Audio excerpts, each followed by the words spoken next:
Hi everyone, I'm Corey Batsina, sports writer with the Saginaw News and MLive.com. And I'm Eric English. I'm a managing producer down here at the Saginaw News and for MLive. We're out here by Ojibwe on the Saginaw River where we're going to do a little bit of ice fishing. Shiver on the River is coming up pretty soon, and just want to show you some basic gear and basic tips and tricks of the trade that we use, and hopefully it can help you guys out.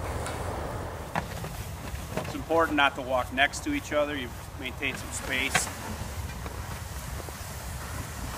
We're out here on the ice now on the Saginaw River, and just a couple things if you're a first timer to ice fishing that you're going to want. Obviously an auger to cut your hole in the ice, and then depending on what type of ice fishing you're doing, the two methods that are most common, obviously a jig rod for jigging smaller panfish, then you have the tip up which typically can be used for bigger fish like bigger walleye out in the bay or pike up in northern Michigan.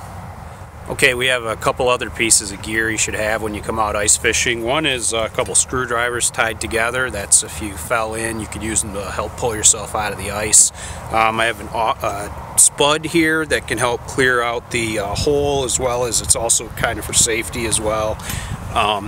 A dipper, which you use after you get the hole drilled out to dip out the ice chunks.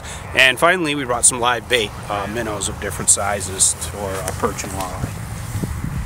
There's a couple different size minnows in that bucket. The larger ones are sold as walleye minnows and smaller ones are perch minnows. You know, you got to be kind of careful when you're fishing, especially on the river. You know, you want to make sure that number one, you're safe when you're coming out here. That's why you want to avoid dangerous places like if there are pylons or you know, underneath a bridge for salt runoff and stuff like that.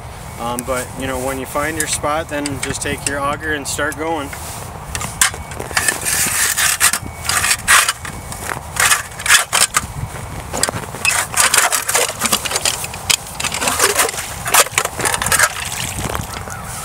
We drilled a couple of holes that were out here already, re-drilled them, and we just checked the depth of the ice, make sure it's safe. It's about 8 inches, so it's pretty firm right now. I generally like to drill 2 holes side by side so your actual fishing hole is a little bit bigger. It's easier if you get a walleye to get it through a bigger hole than just the auger.